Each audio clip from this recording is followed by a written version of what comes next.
नमस्ते छात्रों, आप सभी घर पर ही सुरक्षित होंगे, है ना? ठीक है। और साथ ही पढ़ाई लिखाई में भी आप व्यस्त हैं। अच्छा, आज हम एक नया पाठ पढ़ने जा रहे हैं। इस कक्षा में आप सभी को स्वागत है। छात्रों, अब हम किसी से वार्तालाप करना है, बातचीत करना है, दूर में रहने वाले अपने दोस्तों से या सगे संबंधियों से बात करना है तो क्या करते हैं? तुरंत मोबाइल फ़ोन में बातें करते हैं, है ना? लेकिन जब ये मोबाइल फ़ोन या टेलीफोन नहीं रहते थे तब किस तरह अपने विचार विनिमय कर लेते थे? हाँ, बिल्कुल सही बताया आपने। पत्र लेखन द्वारा पत्र लिखकर, चिट्ठी लिखकर भेजते थे और उस पत्र के जरिए अपने विचारों को व्यक्त करते थे, है ना? अब भी हम ये पत्र लेखन लिखते हैं। जब हमें कोई छुट्टी चाहिए या कोई स्थानांतरण पत्र, अंक पत्र चाहिए, तो इस तरह हम पाठशाला से कुछ मांग रहे हैं तो क्या करते हैं? पत्र द्वारा लिखते हैं, है ना? तो पत्र मुख्य रूप से दो प्रकार के होते हैं छात्र। एक व्यावहारिक पत्र और दूसरा पारिवारिक पत्र है। व्यावहारिक पत्र किसे लिखते हैं? कोई कचहरी में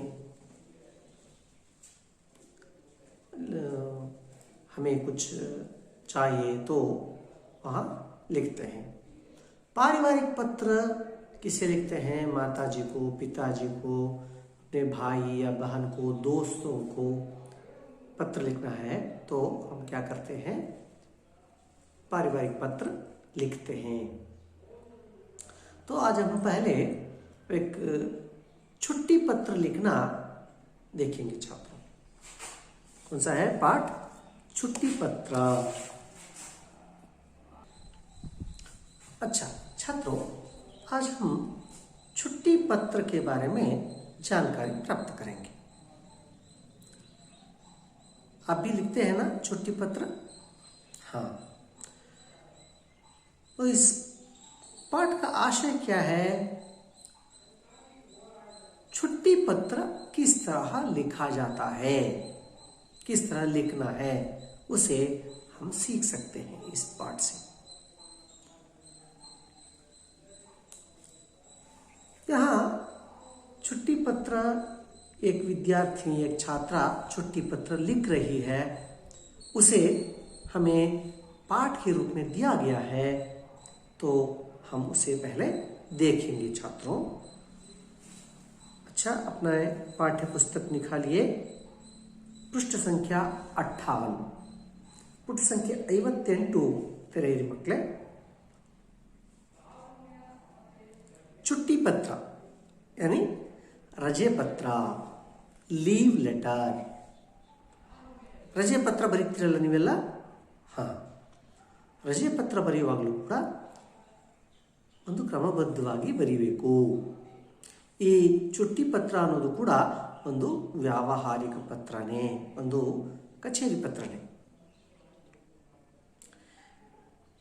देखिए, सबसे पहले पत्र के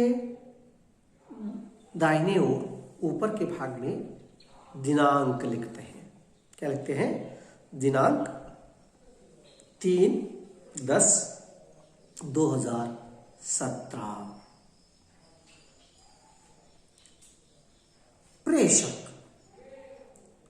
प्रेषक यानी लिखने वाला. कौन लिख रहे हैं पत्र? सुधा, 8वीं कक्षा, सरकारी हाई स्कूल, मैसूरू, 5/7 0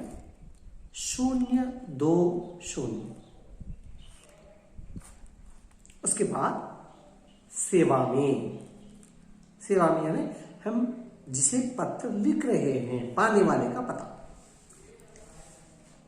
किसे लिख रही है सुधा? कक्षा अध्यापक।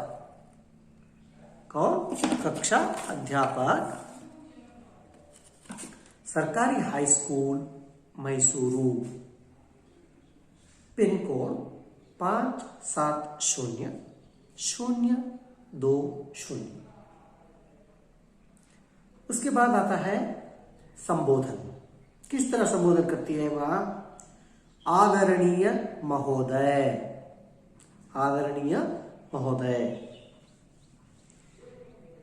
उसके बाद आता है विषय, संक्षिप्त रूप से एक ही पंक्ति में लिखना है, एक ही वाक्य में। 3 दिन की छुट्टी की प्रार्थना हेतु। कितने दिन? 3 दिन। छुट्टी कितने दिन पूछ रही है? 3 दिन की छुट्टी की प्रार्थना हेतु। हेतु यानी कारण से, उद्देश्य से। और पत्र का कलेवर देखेंगे।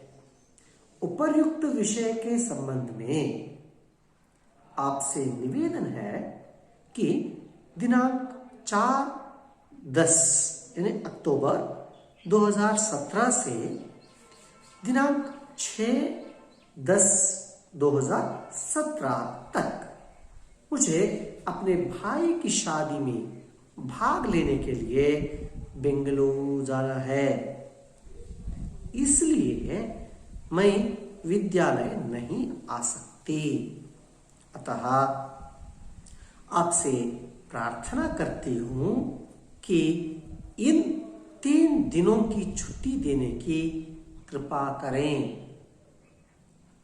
धन्यवाद सहित आपकी आज्ञाकारी छात्रा सुधा।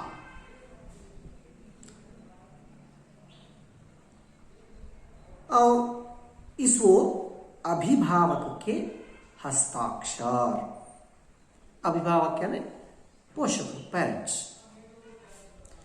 अच्छा, तो पहले हम इस पाठ में आए कुछ नए शब्दों का अर्थ देखेंगे छात्रों। अच्छा, शब्दार्थ देखेंगे छात्रों। पहला है प्रेषक। प्रेषक का अर्थ है भेजने वाला। जो पत्र लिखकर भेजता है ना, उसका पता, एड्रेस यानी फ्रॉम कहते हैं अंग्रेजी में, कन्नड़ में इंदा। जो पत्र लिखता है उसे हम प्रेषक कहते हैं। दूसरा देखिए आदरणीय, गौरव या सम्मान के योग्य। ಅಂದ್ರೆ ಆದರಣೀಯ ಅಂತ ಯಾವ್ದಕ್ಕೆ ಹೇಳ್ತೀವಿ ನಾವು ಅಂತ ಹೇಳಿದ್ರೆ, ತುಂಬಾ ಗೌರವಕ್ಕೆ ಪಾತ್ರರಾದ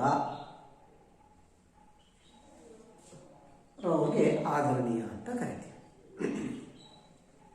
ಉಪಯುಕ್ತ यानी ऊपर कहा गया, ಈ ಮೇಲೆ ತಿಳಿಸಿದಂತೆ ಅಂತ ಅರ್ಥ. ಈ ಮೇಲ್ಕಂಡ ವಿಷಯಕ್ಕೆ ಸಂಬಂಧಿಸಿದಂತೆ ಅಂತ ಬರೆಯಲ್ಲ ನಾವು. ಈ ಮೇಲ್ಕಂಡೆ ತಿಳಿಸಿರುವುದನ್ನ ಉಪಯುಕ್ತ. ಉಕ್ತ ಅಂದ್ರೆ ಹೇಳಿರೋದು, ಕಹಾ ಗಯಾ ऊपर, ऊपर कहा गया उपर्युक्त. निवेदन, निवेदन यानी प्रार्थना, मनवी, विनंती. शादी, शादी का अर्थ है विवाह. कृपा, दया. अभिभावक, अभिभावक का अर्थ है देखभाल करने वाला, रक्षा करने वाला. ಯಾರು ನಮ್ಮನ್ನ ನೋಡ್ಕೊಳ್ತಾರೆ, ನಮ್ಮ ರಕ್ಷಣೆ ಮಾಡ್ತಾರೆ, ನಮ್ಮ ಪಾಲನೆ ಪೋಷಣೆ ಮಾಡ್ತಾರೆ, ಪೋಷಕರು. ಅಭಿಭಾವಕರು ಅಂದ್ರೆ ಪೋಷಕರು ಅಂತ ಅರ್ಥ, पेरेंट्स. ठीक है. अच्छा, अब हम इस पत्र को किस तरह लिखा गया है इसे देखते हैं छात्र। सबसे पहले लिखा है दिनांक। पत्र के दाहिने ओर ऊपर के भाग में लिखते हैं सबसे पहले दिनांक। पत्र किस तारीख पर लिखा जा रहा है, हम किस तारीख को पत्र लिखते हैं उस दिन की तारीख को वहां लिखना है। उसके बाद बाएं ओर प्रेषक। प्रेषक यानी पत्र लिखने वाले का पता। जो पत्र लिखते हैं उनको हम प्रेषक कहते हैं। उनका नाम, उनकी कक्षा, स्कूल और गांव, यानी इन सबको लिखना है। इनको पता कहते हैं, एड्रेस कहते हैं। पत्र लिखने वाले का पता, फ्रॉम एड्रेस जो कहते हैं। यहां कौन लिख रही है पत्र? सुधा, 8वीं कक्षा, सरकारी हाई स्कूल, मैसूर, 570020। इस पत्र को कौन लिख रही है? सुधा पत्र लिख रही है। सुधा कौन सी कक्षा में पढ़ रही है? 8वीं कक्षा में पढ़ रही है। कहां पढ़ रही है? किस स्कूल में पढ़ रही है? सरकारी हाई स्कूल में पढ़ रही है। कहां है? यहां मैसूर में है। और मैसूर का पिन कोड भी लिखना है वहां पर, 570020। यहाँ पूरा पता हुआ। ಇದು ಫುಲ್ ಅಡ್ರೆಸ್ ಬರಿಬೇಕು, ಹೆಸರು ಬರಿಬೇಕು, ತರಗತಿ ಬರಿಬೇಕು, ಯಾವ ಸ್ಕೂಲ್ ಬರಿಬೇಕು ಮತ್ತು ಆ ಸ್ಥಳದ ಹೆಸರು ಕೂಡ ಬರಿಬೇಕು ವಿತ್ पिन कोड। इसके बाद आता है सेवा में। सेवा में यानी पत्र पाने वाले का पता। ಇವರಿಗೆ टू एड्रेस। किसको लिख रही है सुधा? पत्र कक्षा अध्यापक को लिख रही है। किसे लिख रही है? कक्षा अध्यापक को लिख रही है। कक्षा अध्यापक, सरकारी हाई स्कूल, मैसूरू, 570020। ತರಗತಿಯ ಶಿಕ್ಷಕರಿಗೆ ಬರೀತಾ ಇದ್ದಾರೆ, ತರಗತಿಯ ಅಧ್ಯಾಪಕರು, ಅಲ್ಲೂ ಕೂಡ ಪಿನ್ ಕೋಡ್ ಬರೀಬೇಕು।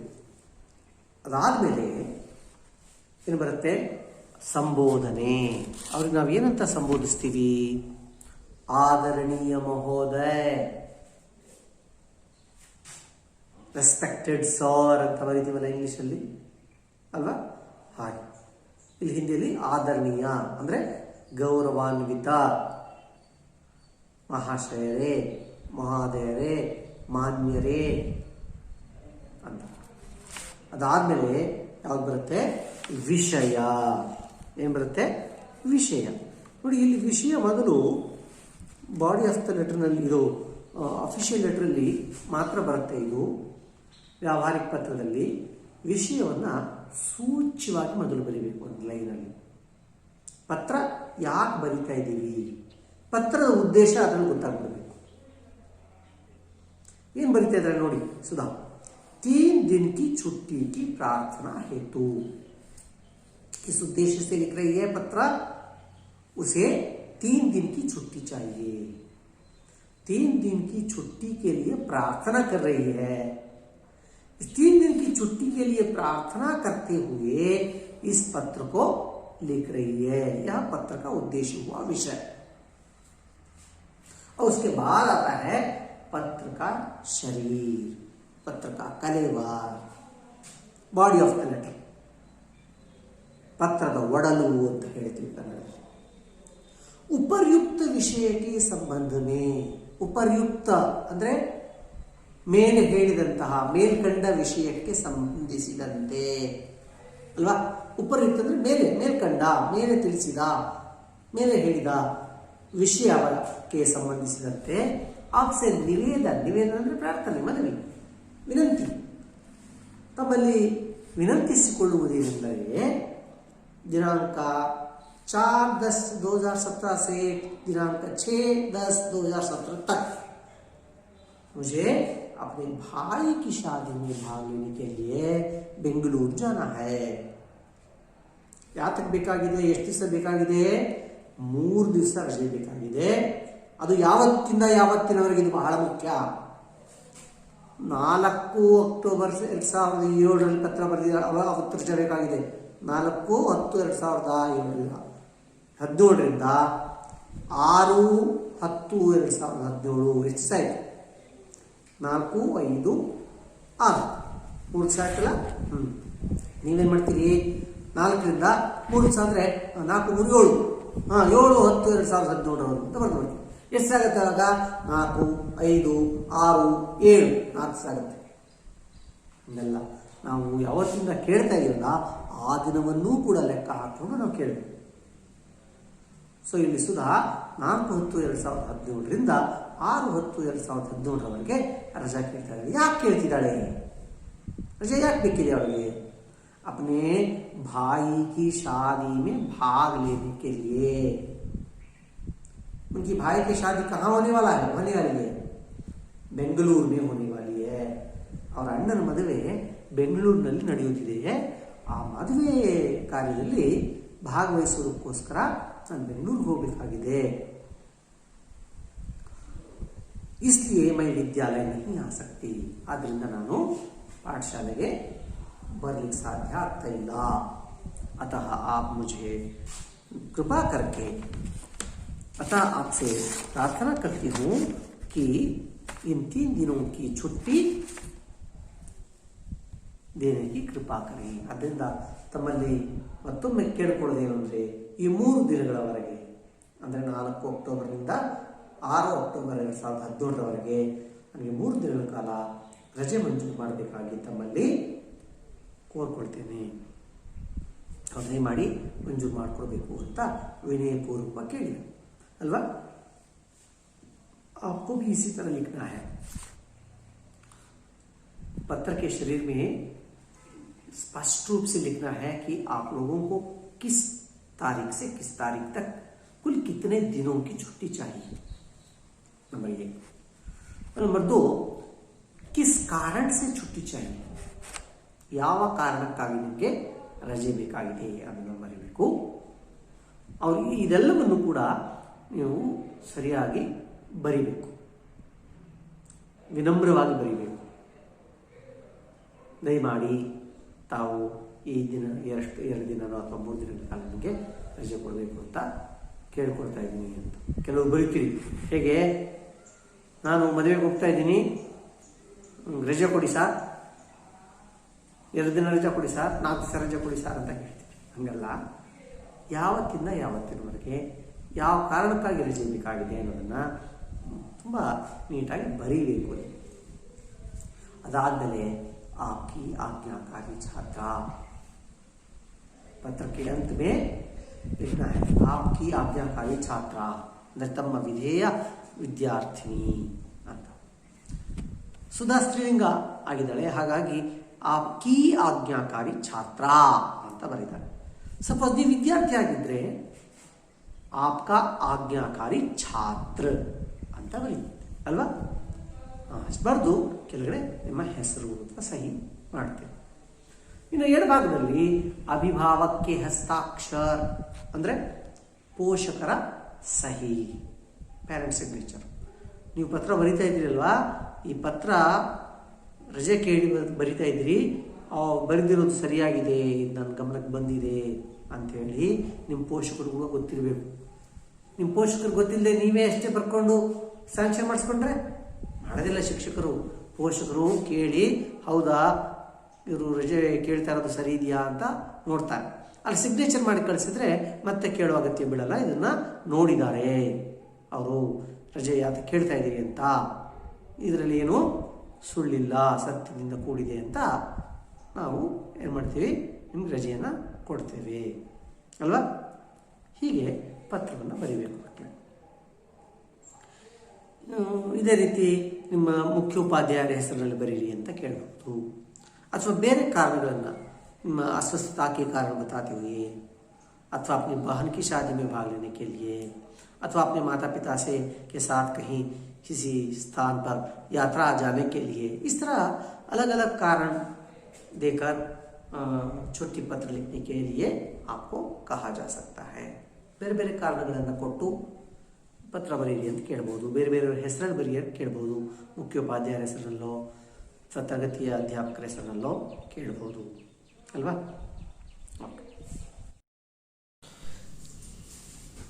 यहाँ देखिए छात्रों, यहाँ एक पत्र का ढांचा है, लेकिन इसमें अस्त व्यस्त है, यानी पत्र के सभी भाग अपने अपने स्थान पर नहीं है, वे अलग अलग स्थानों पर हैं।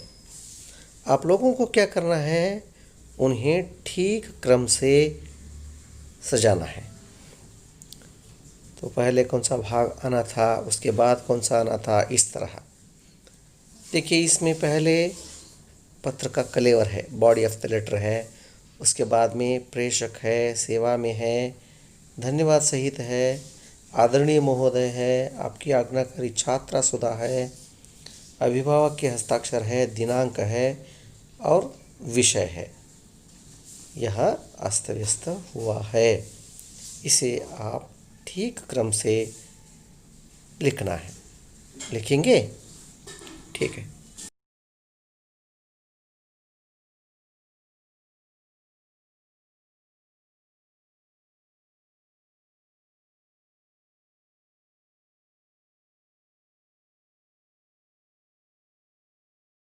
देखिए छात्रों, यह छुट्टी पत्र का एक ढांचा है, एक नमूना है। क्या क्या होता है इसमें?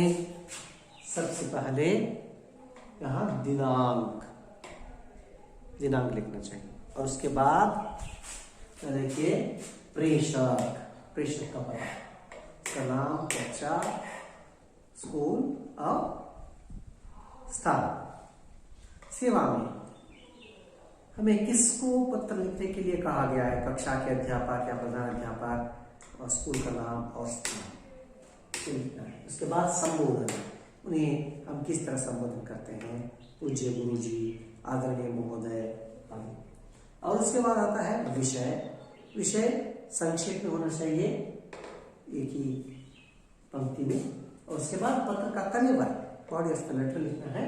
पूरे विषय के संबंध में आपसे निवेदन है कि मुझे दिनांक इस तारीख से इस तारीख तक इस कार्य से छुट्टी चाहिए, इसलिए मैं पाठशाला में उपस्थित नहीं हो सकता, मुझे आप कृपा करके इन 2 दिन या 3 दिनों की छुट्टी देने की कृपा करें, इस तरह लिखना है। उसके बाद आपका आज्ञाकारी छात्र, तो आपकी आज्ञाकारी छात्रा, आपका हस्ताक्षर, और उसके ऊपर यहाँ अभिभावक के हस्ताक्षर, पोषक सही, इस तरह लिखना है। लिखेंगे ना? देखिए छात्रों, यहाँ एक क्रियाकलाप है, प्रश्नों का उत्तर लिखना। एक वाक्य में उत्तर लिखिए। पहला प्रश्न, छुट्टी पत्र कौन लिख रहा है? दूसरा प्रश्न, सुधा कितने दिनों की छुट्टी मांग रही है? तीसरा प्रश्न है, सुधा छुट्ಟಿ क्यों मांग रही है? ಮಕ್ಕಳೇ, ಇಲ್ಲೊಂದು ಚಟುವಟಿಕೆ ಇದೆ. ಪ್ರಶ್ನೆ ಒಂದು ವಾಕ್ಯದಲ್ಲಿ ಉತ್ತರಿಸುವಂಥದ್ದು. ಮೊದಲನೇ ಪ್ರಶ್ನೆ, छुट्टी ಪತ್ರ ಕೌನ್ ಲಿಖ್ ರಹಾ ಹೈ, ಅಂದರೆ छुट्टी ಪತ್ರವನ್ನು, ರಜಾ ಪತ್ರವನ್ನು ಯಾರು ಬರಿತಾ ಇದ್ದಾರೆ? ಎರಡನೇ ಪ್ರಶ್ನೆ ಬಂದು, ಸುಧಾ ಕಿತನೆ ದಿನೋं की छुट्टी मांग रही है, ಸುಧಾ ಎಷ್ಟು ದಿನಗಳ ರಜೆಯನ್ನು ಕೇಳ್ಕೊಳ್ತಾ ಇದ್ದಾಳೆ? ಮೂರನೇ ಪ್ರಶ್ನೆ, ಸುಧಾ छुट्टी क्यों मांग रही है, ಸುಧಾ ರಜೆಯನ್ನು ಯಾಕೆ ಕೇಳ್ತಾ ಇದ್ದಾಳೆ? ಇದರ उत्तरವನ್ನು ನೋಡೋಣ. इन प्रश्नों का उत्तर देखेंगे. पहला प्रश्न, छुट्टी पत्र कौन लिख रहा है? इसका उत्तर है, सुधा छुट्टी पत्र लिख रही है. कौन लिख रही है? सुधा छुट्टी पत्र लिख रही है. सुधा छुट्टी पत्र, रजे पत्रವನ್ನು ಬರಿತಾ ಇದ್ದಾಳೆ. दूसरा प्रश्न, सुधा कितने दिनों की छुट्टी मांग रही है? सुधा 3 दिन की छुट्टी मांग रही है. सुधा 3 ದಿನಗಳ ರಜೆಯನ್ನು ಕೇಳ್ತಾ ಇದ್ದಾಳೆ. तीसरा प्रश्न, सुधा छुट्टी क्यों मांग रही है? सुधा अपने भाई की शादी में भाग लेने के लिए छुट्टी मांग रही है. ಯಾಕೆ ಕೇಳ್ತಾ ಇದ್ದಾಳೆ ಸುಧಾ ರಜೆನ? अपने भाई की शादी ಅಂದರೆ ತನ್ನ ಅಣ್ಣನ ಮದುವೆಯಲ್ಲಿ ಭಾಗವಹಿಸೋದಕ್ಕೋಸ್ಕರ ರಜೆಯನ್ನು ಕೇಳ್ತಿದ್ದಾಳೆ ಅಲ್ವಾ? ठीक है बच्चों. यहाँ एक क्रियाकलाप है, देखिए छात्रों. शब्द और अर्थ का सही मिलान कीजिए. यानी यहाँ जो शब्द हैं इनका सही अर्थ यहाँ कौन सा शब्द आता है उनको जोड़कर लिखना है, मिलान करना है. यहाँ देखिए पहले छुट्टी, शादी, आदरणीय, कृपा, प्रेषक है शब्द. और उनका अर्थ देखिए, दया है, भेजने वाला, विवाह, कृपा, गौरवशाली और फुर्सत. तो हमें मिलान करना चाहिए इस तरह. देखिए यहाँ छुट्टी, छुट्टी का सही अर्थ है फुर्सत.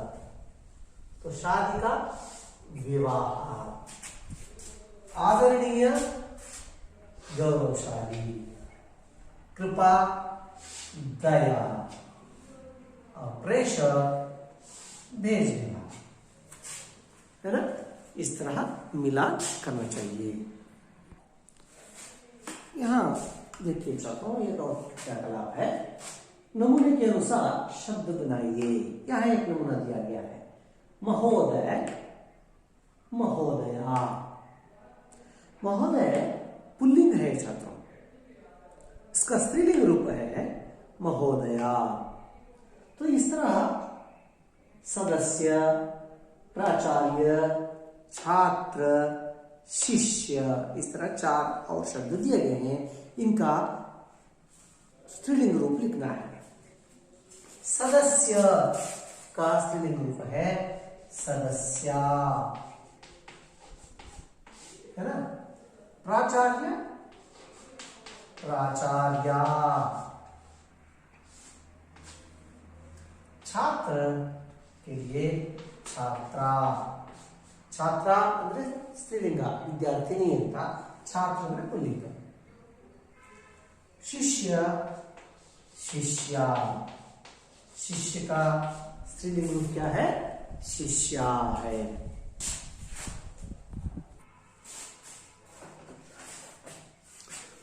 यहाँ एक और क्रियाकलाप है, नमूने के अनुसार वाक्य बदलिए.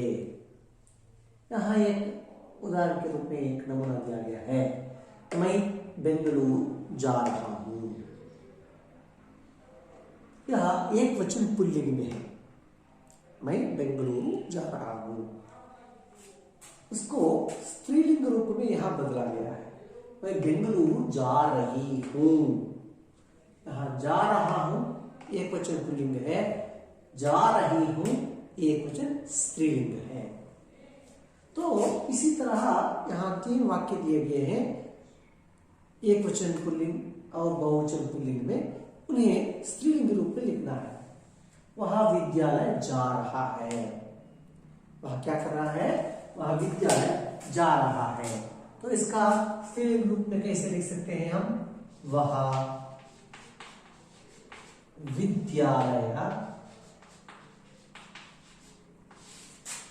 जा रही है ना? ಅವಳು विद्यालयಕ್ಕೆ ಹೋಗುತ್ತಿದ್ದಾಳೆ. वे खाने के लिए जा रहे हैं. वे खाने के लिए जा रहे हैं, बहुवचन पुल्लिंग है. वे ಅಂದ್ರೆ ಅವರು ಊಟ ಮಾಡಲಿಕ್ಕೆ ಹೋಗ್ತಾ ಇದ್ದಾರೆ. ಅದು ಪುಲ್ಲಿಂಗದಲ್ಲಿ ಇದೆ, ಬಹುವಚನ ಪುಲ್ಲಿಂಗದಲ್ಲಿ. ನಾವಿಲ್ಲಿ ಇದನ್ನ ಬಹುವಚನ ಸ್ತ್ರೀಲಿಂಗದಲ್ಲಿ ಮಾಡೋಣ. वे खाने के लिए जा रही है. वे खाने के लिए जा रही हैं ಅಂದ್ರೆ ಅವರು ಊಟ ಮಾಡಲಿಕ್ಕೆ ಹೋಗ್ತಿದ್ದಾರೆ. ಇಲ್ಲಿ ಹೋಗ್ತಕ್ಕಂತಹ ಅವರು ಕರ್ತೃಪದ ಯಾರು? ಸ್ತ್ರೀಲಿಂಗದಲ್ಲಿದ್ದಾರೆ. ಹಾಗೆ आप बाजार जा रहे हैं, आप बाजार जा रहे हैं. ಇದು ಕೂಡ ಬಹುವಚನ ಪುಲ್ಲಿಂಗದಲ್ಲಿದೆ. ನಾವು ಬಹುವಚನ ಸ್ತ್ರೀಲಿಂಗದಲ್ಲಿ ಬದಲಾಯಿಸ್ತೇವೆ. आप बाजार जा रही है। आप बाजार जा रही हैं ಅನ್ನೋದು ಅದರ ಬಹುವಚನ ಸ್ತ್ರೀಲಿಂಗ ರೂಪ। देखिए छात्रों, छुट्टी पत्र किस तरह लिखना है हमने इस पाठ में देखा, और आप और एक बार ठीक तरह देख लीजिए और उसी क्रम में आपको लिखना है।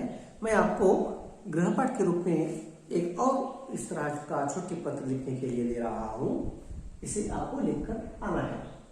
माता पिता के साथ यात्रा पर जाने के लिए, इस कारण के लिए माता पिता के साथ ಯಾತ್ರಾ पर ಅಂದ್ರೆ ತಂದೆ ತಾಯಿಗಳೊಂದಿಗೆ ಎಲ್ಲಾದರೂ ಪ್ರವಾಸಕ್ಕೆ ಹೋಗ್ತಾ ಇದ್ದೀವಿ ಅನ್ನೋ ಕಾರಣವನ್ನು ಕೊಡ್ತಾ 5 ದಿನों की छुट्टी मांगते हुए, ಎಷ್ಟು ದಿವಸ 5 ದಿನಗಳ ರಜೆಯನ್ನು ಕೋರ್ತಾ अपने ಪ್ರಧಾನಾಧ್ಯಾಪಕ के नाम ಪತ್ರ लिखिए, ನಿಮ್ಮ ಪ್ರಧಾನಾಧ್ಯಾಪಕರ ಹೆಸರಿಗೆ ಒಂದು छुट्टी ಪತ್ರವನ್ನು ಬರೆಯಿರಿ ಅಂತ ಹೇಳಿ ಇಲ್ಲಿ ಒಂದು ಗೃಹಪಾಠವನ್ನು ಕೊಡಲಾಗಿದೆ। ಇದನ್ನು ನೀವು ಮನೆಯಲ್ಲಿ ಬರ್ಕೊಂಡು ಬರಬೇಕು, ಬರ್ಕೊಂಡು ತೋರಿಸ್ಬೇಕು, ಬರೀತೀರಲ್ಲ? ಓಕೆ, ಧನ್ಯವಾದ।